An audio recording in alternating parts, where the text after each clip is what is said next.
Soma's baking and cooking থেকে সোমা বলছি। আজ আপনাদের সাথে শেয়ার করছি আলু দিয়ে পাতলা চিকেনের ঝোল, বাট ওটাতে কিন্তু আমি একটা ভাজা মশলা ব্যবহার করেছি। কি ভাজা মশলা ব্যবহার করলাম যার জন্য চিকেনের ঝোলের টেস্টটা কিন্তু অনেকটাই পরিবর্তন হয়েছে, চলুন তাহলে দেখে নিই। গ্যাসে একটা তাওয়া বসালাম, একটা মশলা তৈরি করে নিচ্ছি, ভাজা মশলা। এখানে একটা শুকনো লঙ্কা দিয়ে দিলাম, তাওয়াটা কিন্তু গরম করে নিয়েছি। এক টুকরো দারচিনি দিলাম, দুটো এলাচ দিলাম, দুটো লবঙ্গ দিলাম, আর 1 চামচ সামরিচ দিলাম, 1/2 চামচ সাদা জিরে দিলাম। সবকিছুকে একটুখানি ড্রাই রোস্ট করে নিচ্ছি।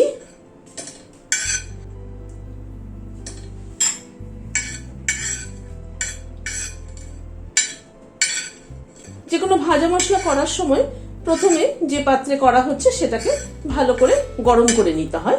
গরম করে নিয়ে তারপরে একে একে মশলাগুলো অ্যাড করে দিয়ে গ্যাসের ফ্লেমটাকে লো করে ধীরে ধীরে রোস্ট করে নিলে ফ্লেভারটা ইনট্যাক্ট থাকে। মশলা কিন্তু যদি পুড়ে যায় তাহলে কিন্তু ফ্লেভার একদম থাকে না।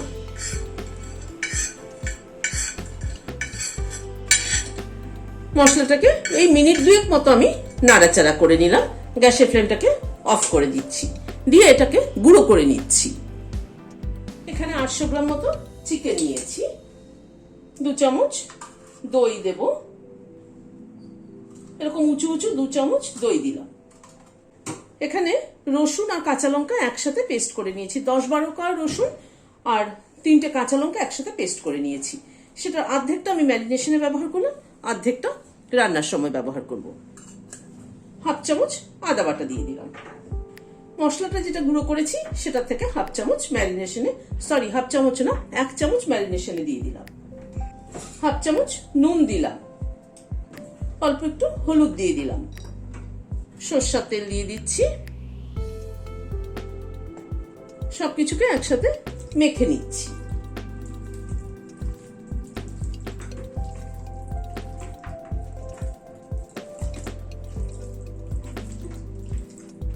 ভালো করে চিকেনটাকে সব মশলা দিয়ে মেখে নিলাম। এভাবে মেখে ঘন্টাখানেক রেখে দিচ্ছি। হাতে সময় না থাকলে এর থেকে কম রাখলেও চলবে। গ্যাসে একটা কড়াই বসালাম, সরষের তেল দিচ্ছি। তেলটা গরম হয়ে এসছে। এখানে 3টে আলু আমি কেটে নিয়েছি, আলুটাকে আগে ভেজে তুলে নিচ্ছি। অল্প একটু নুন ছড়িয়ে দিলাম, অল্প একটু হলুদ দিয়ে দিলাম।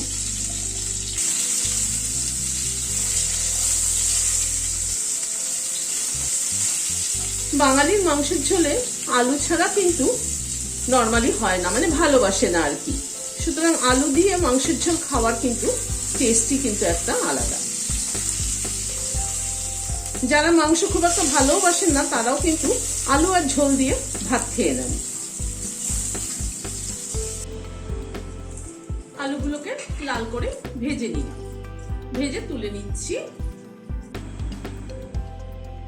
সরষের তেল দিচ্ছি আর একটু। তেলে প্রথমে একটা বড় এলাচের দানা ফোড়নে দিলাম, আর 2টো তেজপাতা দিয়ে দিলাম। ফোড়নটাকে একটু ক্র্যাক করিয়ে নিচ্ছি।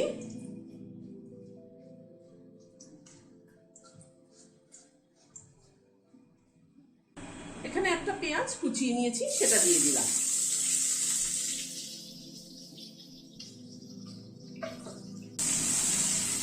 পেঁয়াজটাকে দিয়ে আগে একটু ভেজে নিচ্ছি।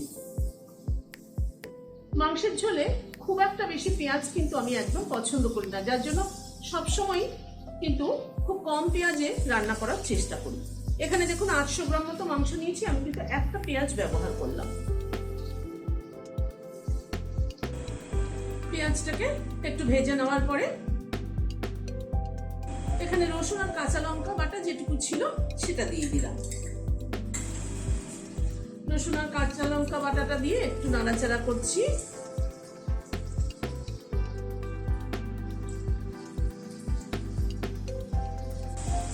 1 চামচ আদা বাটা দিয়ে দিলাম। সব সবকিছুকে একবার একটুখানি মিশিয়ে কষিয়ে নিচ্ছি।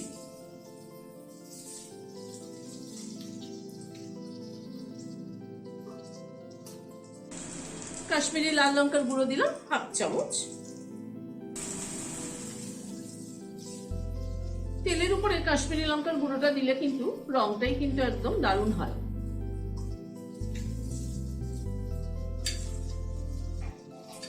এখানে 2টো টমেটো বড় বড় করে কেটে নিয়েছি, দিয়ে দিলাম।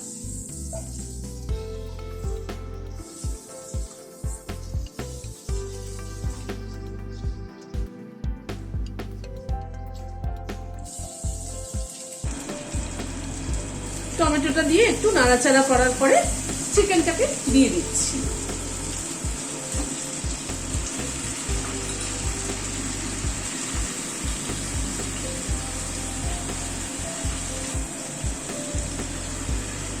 চিকেনটাকে দিয়ে এবার সব মশলার সাথে একসাথে কষিয়ে নিচ্ছি।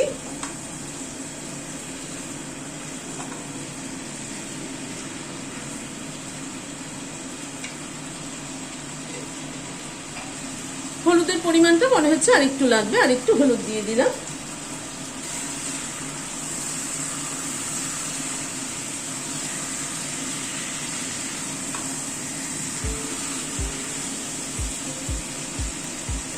আলুগুলোকে দিয়ে দিলাম চিকেনের সাথে, কারণ আলুগুলো সেদ্ধ হতে হবে। এবার একটু ঢেকে দিচ্ছি। গ্যাসের ফ্লেমটাকে মিডিয়ামে রাখলাম। মিনিট 2-3 মতো ঢাকা ছিল, ঢাকাটা খুলছি। কুচি 1 চামচ ধনের গুঁড়ো দিয়ে দিলাম। ধনের গুঁড়োটাকে মিশিয়ে দিচ্ছি।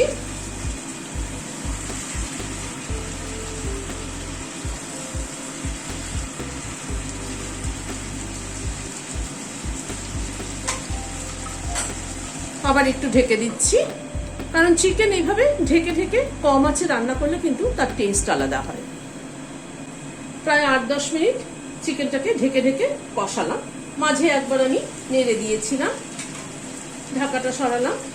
চিকেনটা কিন্তু অনেকটাই কষানো হয়ে এসছে, তেল ছাড়ছে।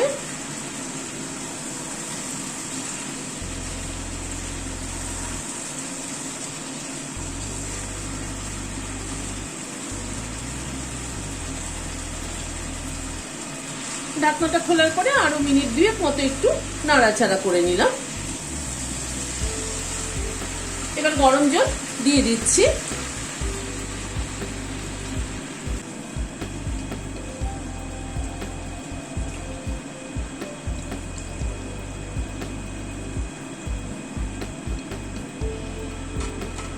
এবার আবার ঢাকাটা লাগিয়ে দিচ্ছি, ঝোলটা একটু ফুটে উঠুক।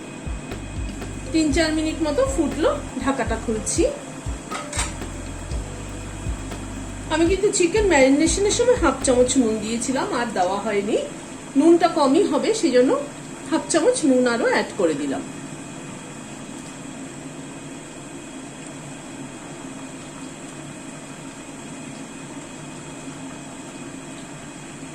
এই গরমের মধ্যে কিন্তু এরকম আলু দিয়ে চিকেনের পাতলা ঝোল খেতে কিন্তু দারুণ লাগে। 1/2 চামচ চিনি দিয়ে দিলাম। নুন মিষ্টিটা নিজেদের পছন্দ অনুযায়ী দেবেন। যে ভাজা মশলাটা করে রেখেছিলাম সেটার থেকে 1 চামচ নামানোর আগে দিয়ে দিলাম। এই ভাজা মশলাটার জন্য কিন্তু চিকেনের টেস্টটা কিন্তু দ্বিগুণ বেড়ে যাবে। ছোট ছোট সামান্য কিছু চেঞ্জ করলে কিন্তু রান্নার অনেক পরিবর্তন আসে। এবার গ্যাসের ফ্লেমটাকে বন্ধ করে দিলাম, দিয়ে ঢেকে দিচ্ছি স্ট্যান্ডিং টাইম 5 মিনিট। আলু দিয়ে চিকেনের ঝোলে কিন্তু বাঙালির অত্যন্ত প্রিয় একটা খাবার। মানে যারা চিকেন বা মাটনের আলুও ততোধিক ভালো লাগে যেরকম চিকেনের ঝোলের আলু ভালো লাগে। যারা চিকেন বা মাটন অত খেতে পছন্দ করেন না, তারা কিন্তু আলু আর ঝোল দিয়েও কিন্তু ভাত খেয়ে নেন, এতটাই প্রিয়। আপনাদের কেমন লাগলো আমাকে কমেন্ট বক্সে জানাবেন। ভালো লাগলে একটা লাইক এবং সাবস্ক্রাইব করার অনুরোধ রইল। আজ তাহলে এখানে শেষ করছি। নমস্কার।